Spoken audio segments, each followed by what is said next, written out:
शाला में सभी विद्यार्थियों का स्वागत है। Welcome to SP classes. आज हम 12th क्लास के पॉलिटिकल साइंस का सेकंड चैप्टर कर रहे हैं, दो ध्रुवीयता का अंत, द एंड ऑफ बाइपोलैरिटी।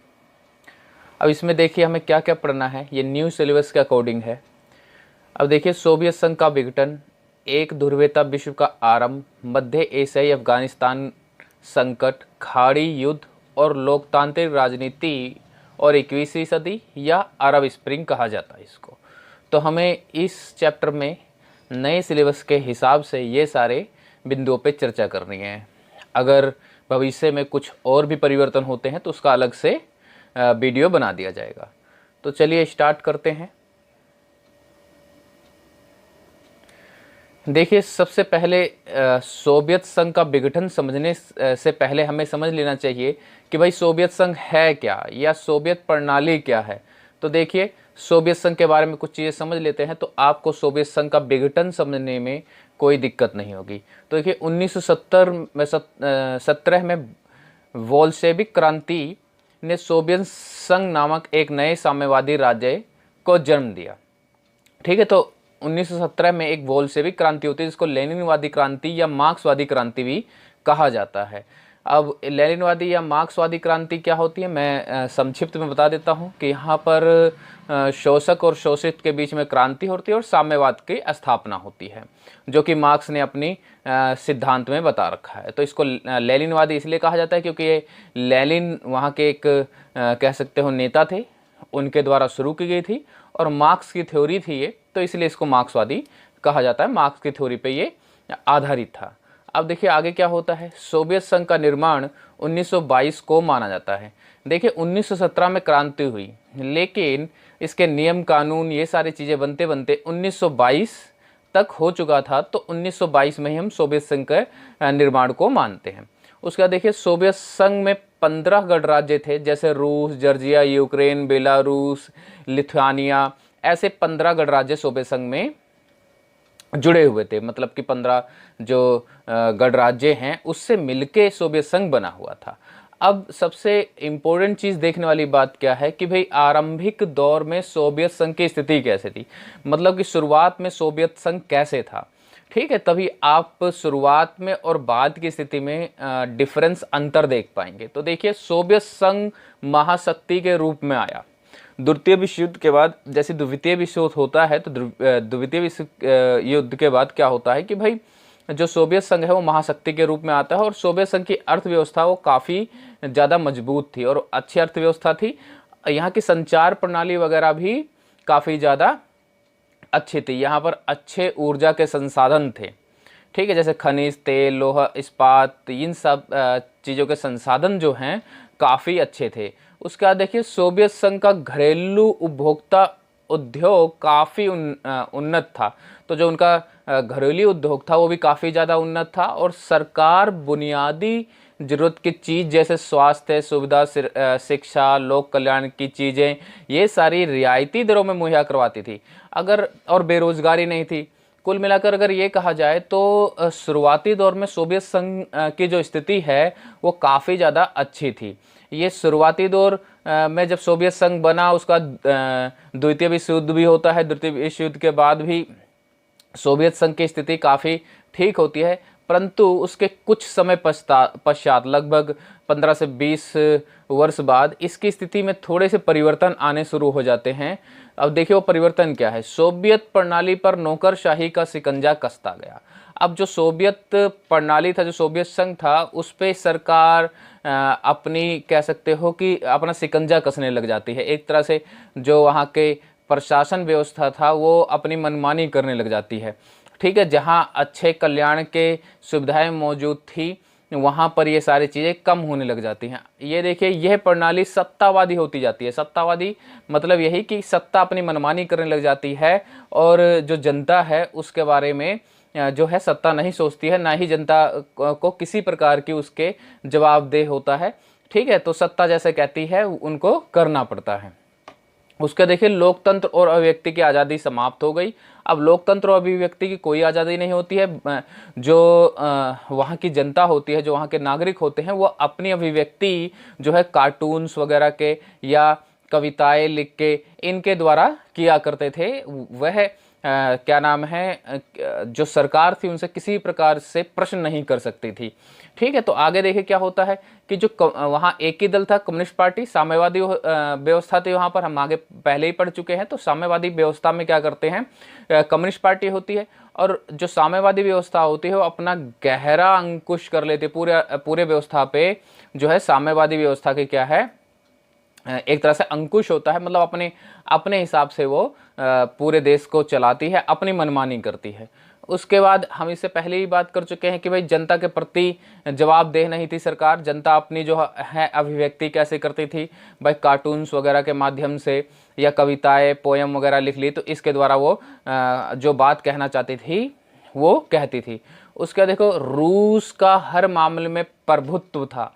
अब जैसे कि हम इससे पहले ही सोवियत संघ के प्रणाली में हम ने देखा कि भाई 15 गणराज्यों से मिलकर बना हुआ था, परंतु रूस जो है उसका हर मामले में प्रभुत्व था। मतलब कि प्रशासनिक व्यवस्था में जो है रूसी भाषा रखी गई थी, जो कि और गणराज्यों को मंजूर नहीं थी, लेकिन फिर भी जबरदस्ती थी। अगर वहाँ पर जनता किसी भी प्रकार से अपनी क्या नाम है आवाज़ उठाती थी, तो जो सैनिक होते थे उनकी कार्रवाई से उनकी आवाज़ को दबाव दिया जाता था।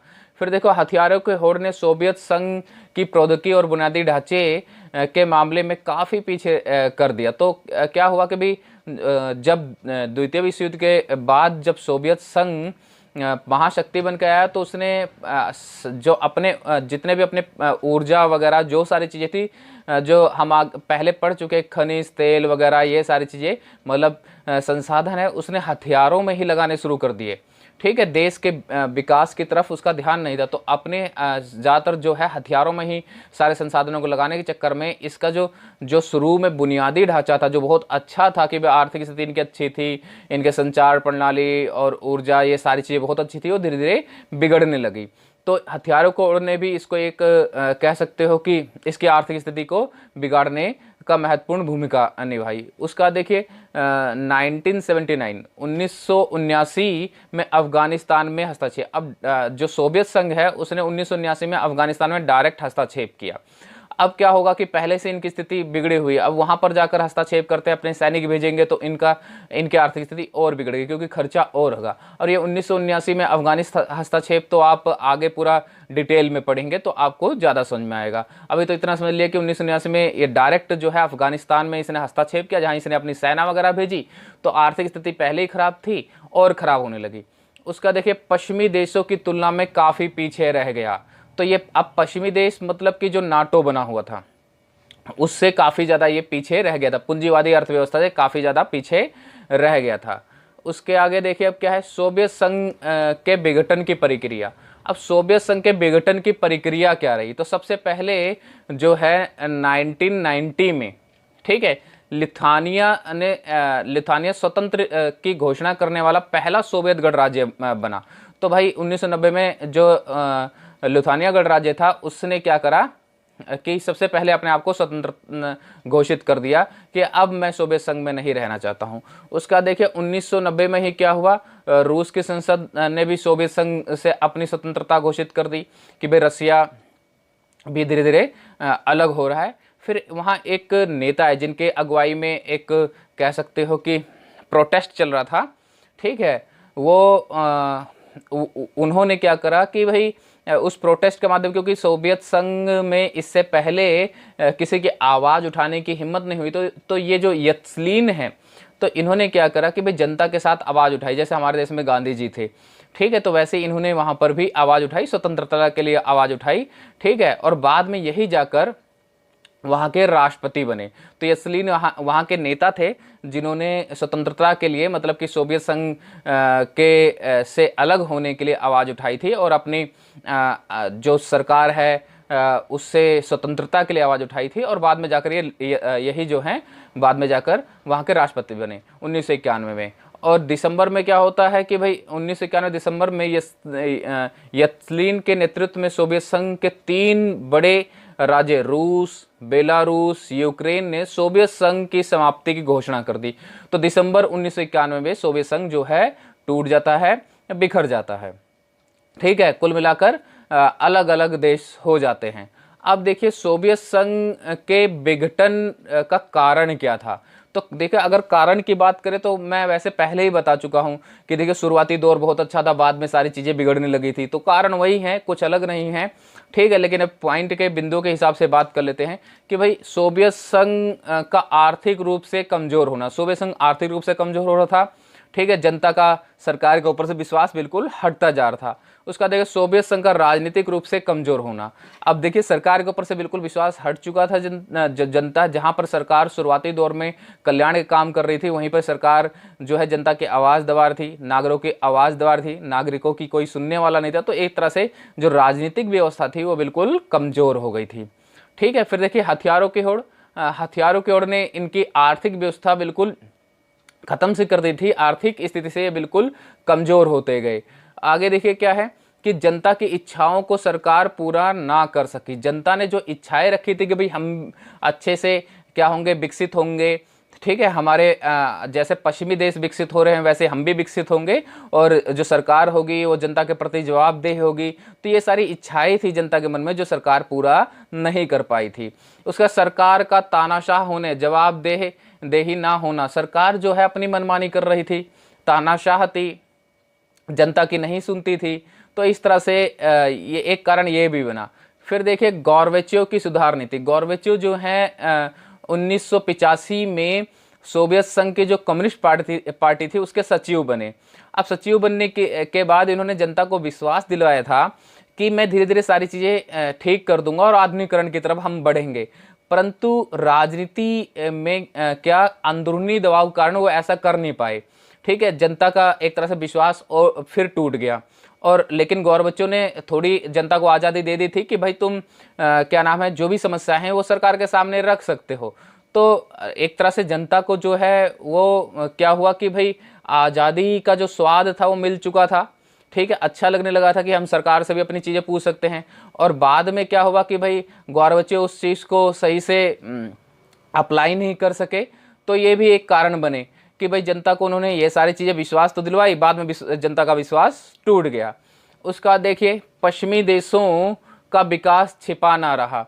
अब पश्चिमी देश जो अमेरिका से जुड़े हुए थे, नाटो वगैरह जो पूंजीवादी देश थे, वह सारे तो विकसित हो रहे थे, डेवलप हो रहे थे, परंतु ये साम्यवादी देश जो सोवियत संघ के साथ जुड़े हुए थे, ये अभी के वहीं थे।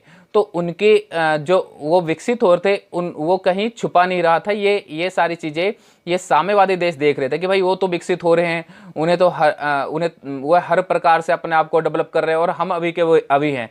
जबकि ये सारे गणराज्य जो हैं सोवियत संघ से इसलिए ही जुड़े थे कि भाई ये भी विकसित होंगे, साम्यवाद में रहते हुए विकसित हुए होंगे, परंतु ऐसा हुआ नहीं। और यहाँ पर सबसे महत्वपूर्ण पॉइंट जो है वो देखिए, लिथुआनिया, यूक्रेन जैसे देशों में संप्रभुत्व की भावना। हम इससे पहले ही मैं बता चुका हूँ कि भाई जो रूस है वो प्रशासनिक विभाग में हर चीज़ में अपने संप्रभुत्ता रखता था। ठीक है, अपनी ही सारी बातों को मनवाता था। लेकिन जो अन्य देश थे इस चीज़ को मानना नहीं चाहते थे। तो इनके अंदर भी एक संप्रभुत्ता की भावना जागने लगी कि अगर हम अलग हो जाएंगे तो हमारे नियम कानून अलग होंगे, हम अपने हिसाब से चल सकेंगे, ठीक है, और हमारी खुद की स्वतंत्रता होगी।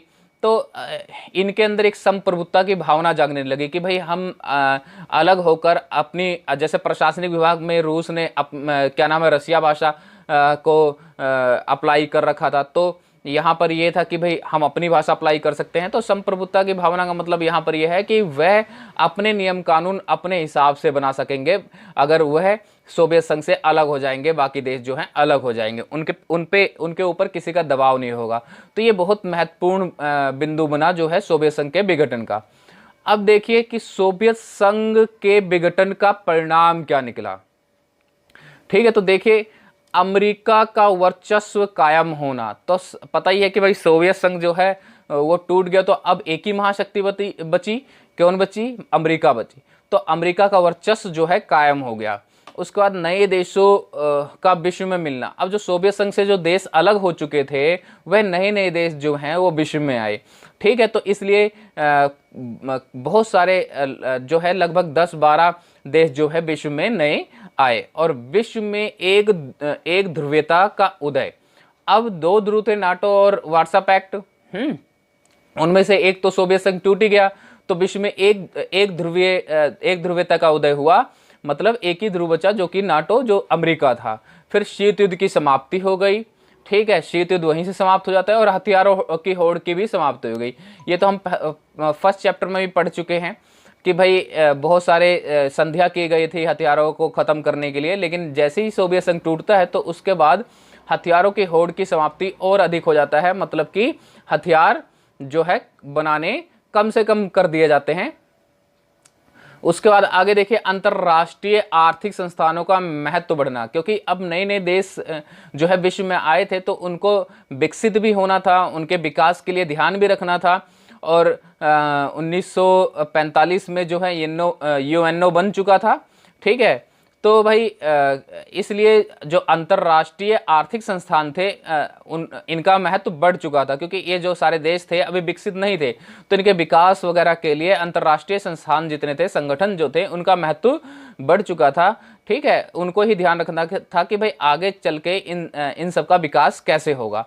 उसका देखिए, रूस सोवियत संघ का उत्तराधिकारी बना, तो मतलब सारी शक्तियां जो है सोवियत संघ की थी वह सारी चीज़ें रूस को मिली। उसका समाजवादी विचारधारा पर प्रश्न चिन्ह लगना, अब समाजवादी विचारधारा पर प्रश्न चिन्ह लग चुका था। विश्व में ये चीज़ें हो चुकी थी कि भाई जब सोवियत संघ इतना बड़ा देश है, वो समाजवादी विचारधारा को नहीं संभाल पाया, तो क्या समाजवादी विचारधारा ठीक है?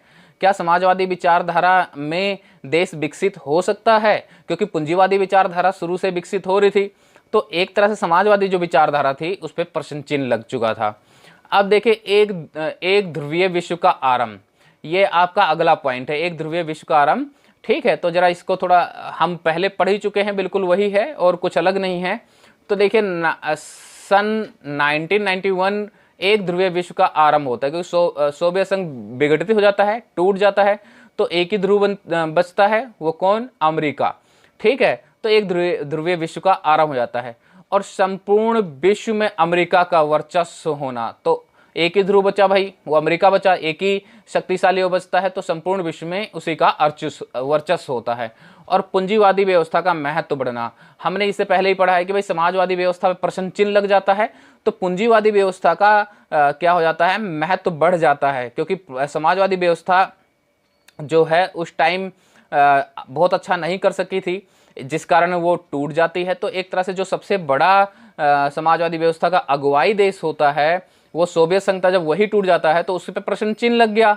तो पूंजीवादी व्यवस्था जो है उसका महत्व बढ़ जाता है पूरे विश्व में, क्योंकि पूंजीवादी व्यवस्था शुरू से ही विकास की तरफ अग्रसर हो रही थी।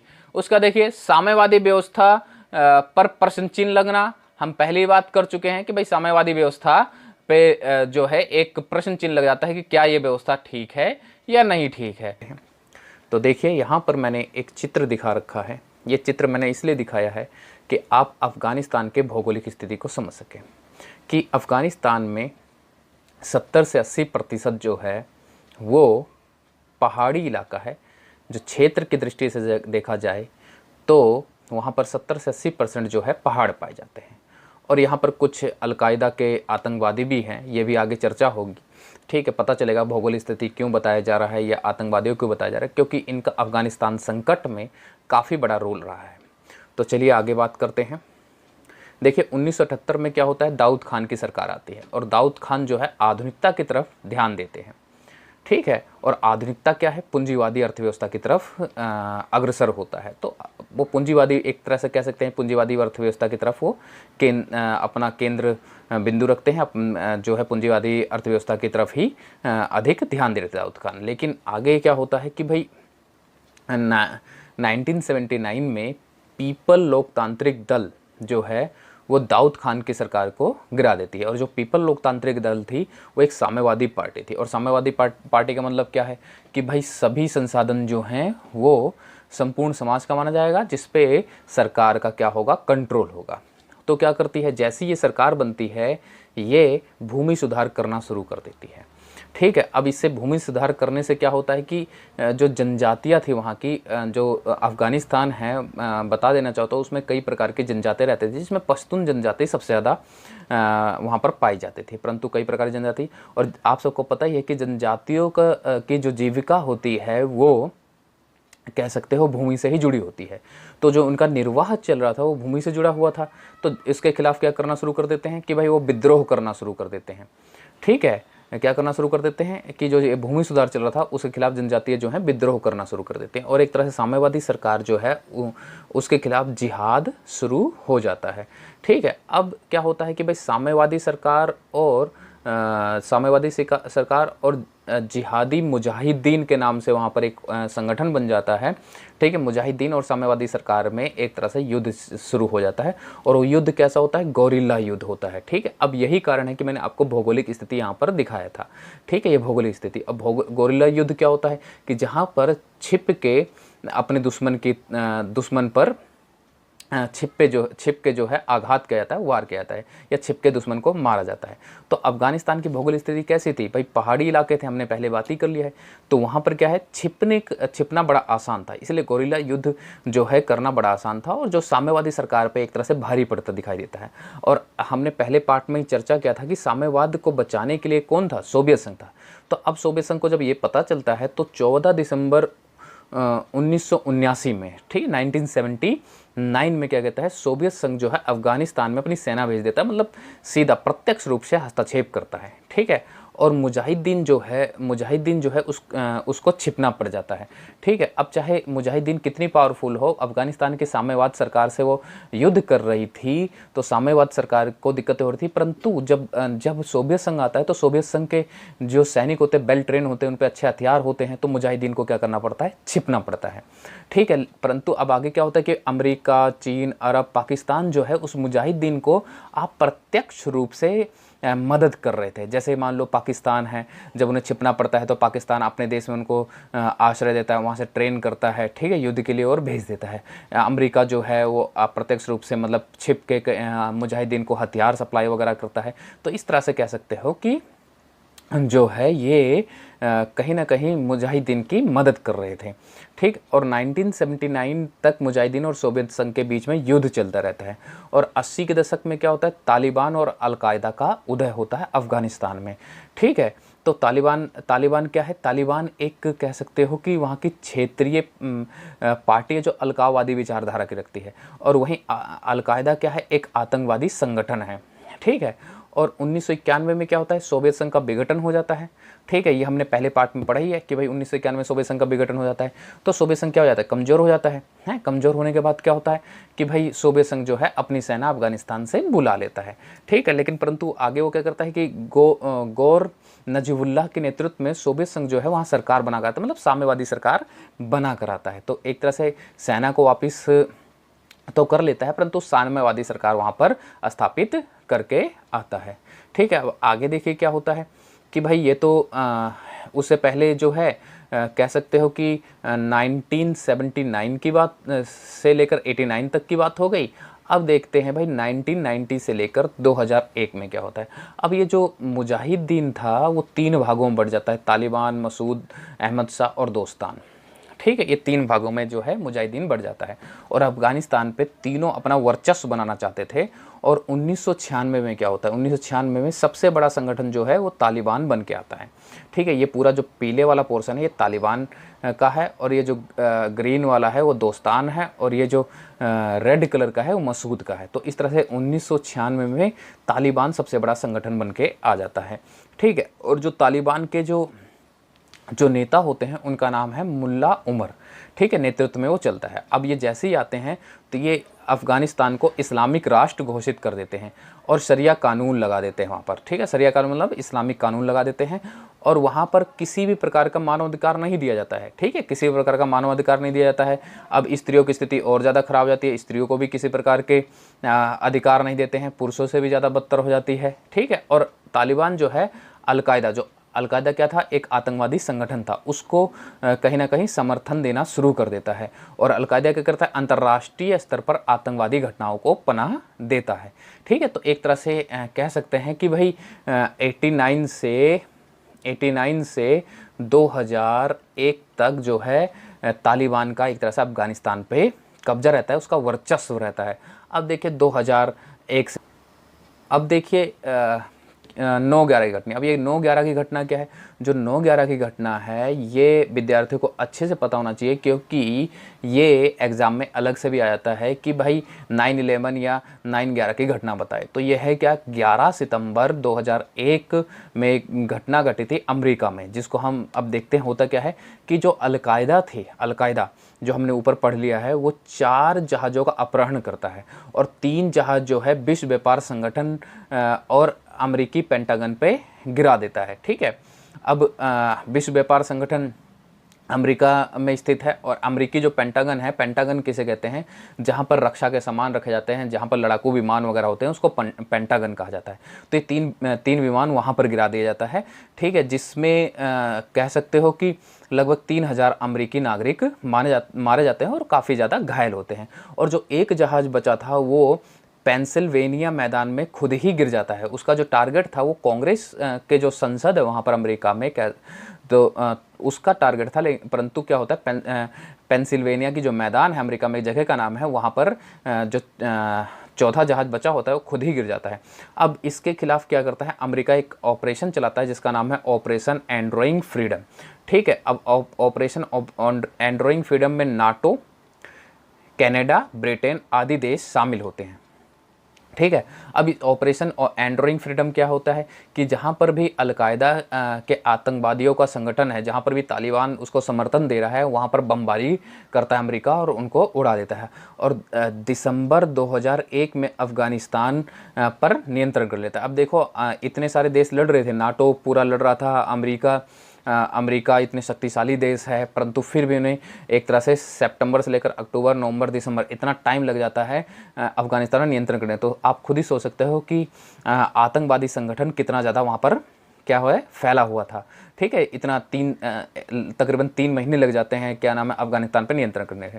और अब क्या करता है संयुक्त राष्ट्र संघ जो है वहाँ पर अंतर्राष्ट्रीय सुरक्षा सहायक बल तैनात कर देता है। मतलब संयुक्त राष्ट्र संघ जो है वो वहाँ पर सेना भेज देता है, जिससे ये जो आतंकवादी घटनाएं हैं फिर से ना घटे जब तक अलकायदा जो है पनप रहा है। ठीक है, और 2011 में क्या होता है कि ऑपरेशन नेपच्यून स्पीयर चलाकर ओसामा बिन लादेन को मार दिया जाता है। और ये सब आप सबने सुना ही होगा कि भाई ओसामा बिन लादेन जो है पाकिस्तान में छिपा हुआ था और पाकिस्तान में अमेरिका की एक सेना है जिसका नाम शील है, वहाँ पर जाकर उसको क्या करती थी है, मार गिराती है। और 2013 में क्या होता है कि जो तालिबान के जो बड़ा नेता था, जो अलकायदा को क्या नाम है समर्थन दे रहा था एक तरह से, मुल्ला उमर, उसको भी 2013 में मार गिराया जाता है। ठीक है, उसके बाद ये ऑपरेशन समाप्त कर दिया जाता है। परंतु ये ऑपरेशन समाप्त होने का मतलब ये नहीं है कि वहाँ से सेना को वापस कर लिया गया, सेना अभी भी वहाँ पर तैनात है। अब देखो 2014 में क्या होता है,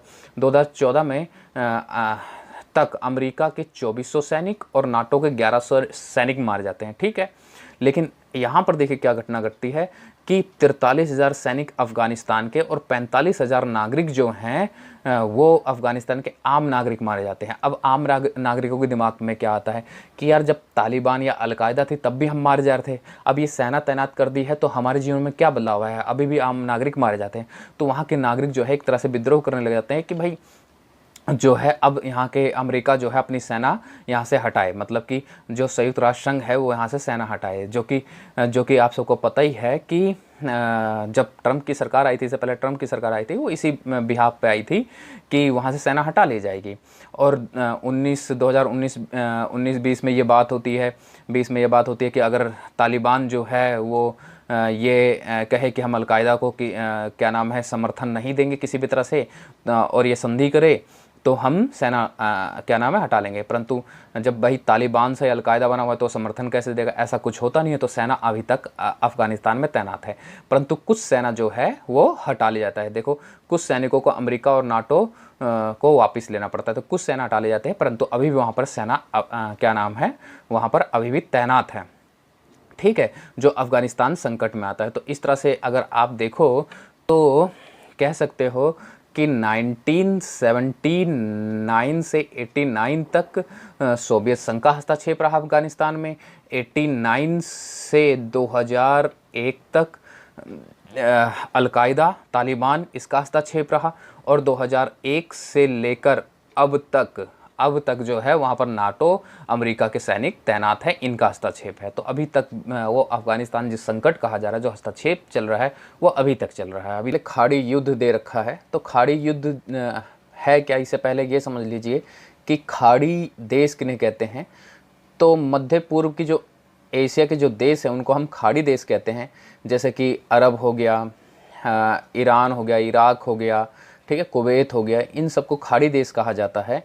इन सारे देशों में एक तरह से कह सकते हो पेट्रोलियम के जो संसाधन हैं वो काफ़ी ज़्यादा हैं, जिस कारण इनको खाड़ी देश कहा जाता है।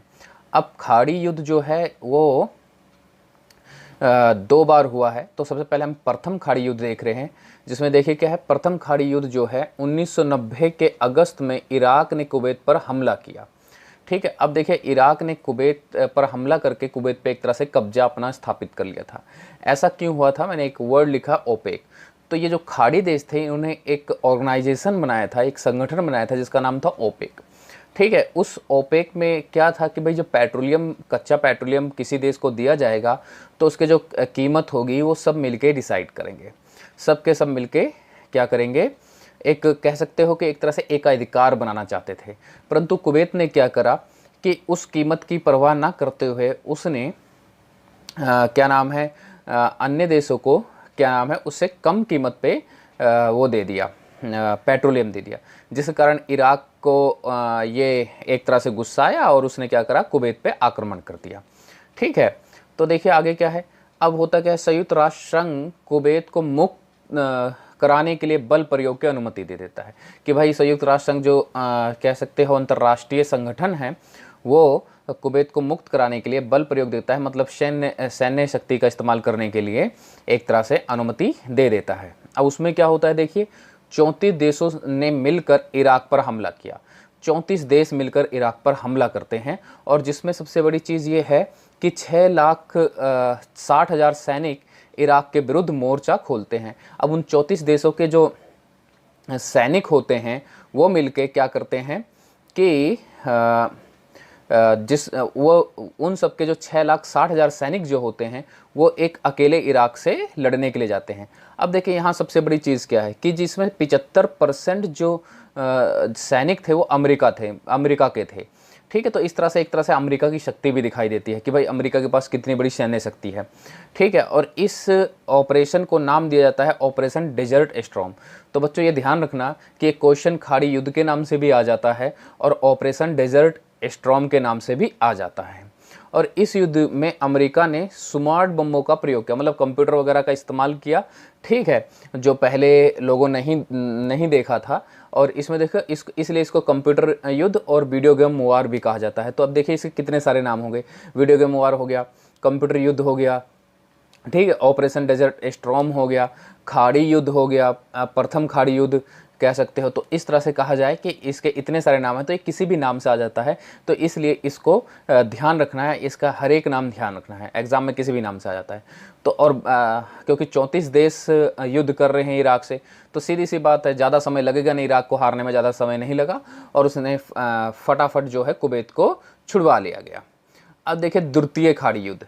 अब द्वितीय खाड़ी युद्ध में क्या है कि भाई 19 मार्च 2013 को अमेरिका ने ऑपरेशन इराकी फ्रीडम चलाया, ठीक है, और संयुक्त राष्ट्र संघ ने इस हमले की अनुमति नहीं दी थी। अब इससे पहले जो प्रथम खाड़ी युद्ध था उसको देखिए संयुक्त राष्ट्र संघ ने अनुमति दी थी, लेकिन इस युद्ध के लिए संयुक्त राष्ट्र संघ ने अनुमति नहीं दी थी। अमेरिका एक तरह से अपना दबदबा स्थापित करना चाहता था। अमेरिका जो है ज़बरदस्ती उसने इराक पे एक तरह से कह सकते हो कि आक्रमण कर दिया था। अब इसमें क्या है, अमेरिका ने इराक पे हमले के निम्नलिखित तर्क दिए। देखिए क्या क्या दिया तर्क दिए। इराक में सामूहिक संहार के नरसंहार के हथियार मौजूद हैं, इराक आतंकवाद को बढ़ावा देता है और इराक तानाशाह शासक है, वहाँ के नागरिकों की हत्या हो रही है। तो देखिए इसमें ये तो ठीक ठाक ही था कि भाई इराक में तानाशाह शासक है और नागरिकों की हत्या हो रही है, परंतु इससे पहले जो नरसंहार या संहार के हथियार की बात की गई थी ये कुछ मिला नहीं था, ठीक है। अब देखिए, क्योंकि जो संयुक्त राष्ट्र संघ है उसने मना कर दिया था इराक पे आक्रमण करने के लिए, तो अमेरिका ने क्या किया, आकांक्षियों के महाजोट को बुलाया जिसमें 40 देश शामिल हुए। अब ये आकांक्षी के महाजोट क्या है? आकांक्षी के महाजोट से मतलब यहाँ पर ये था कि अमेरिका ने एक तरह से आह्वान किया कि भाई जो देश आतंकवाद के खिलाफ युद्ध करना चाहते हैं, लड़ना चाहते हैं, वो एक साथ मिल जाए। अब इतने सारे देश जब मिल गए, लगभग 40 देश मिल गए, तो इसमें संयुक्त राष्ट्र संघ भी कुछ नहीं कर पाया। ठीक है, अब इस युद्ध में क्या होता है, देखो इस युद्ध में अमेरिका के 3000 सैनिक मारे जाते हैं और इराक के लगभग 50,000 आम नागरिक मारे गए। ठीक है, ये बड़ी चीज़ थी कि वहाँ पर ये कहा गया कि भाई संहार के सामूहिक हथियार है और ये सारे, लेकिन फिर भी इस युद्ध में इराक के जो हैं, जो आम नागरिक होते हैं, सैनिक नहीं, जो आम नागरिक होते हैं, वो 50,000 तकरीबन मारे गए।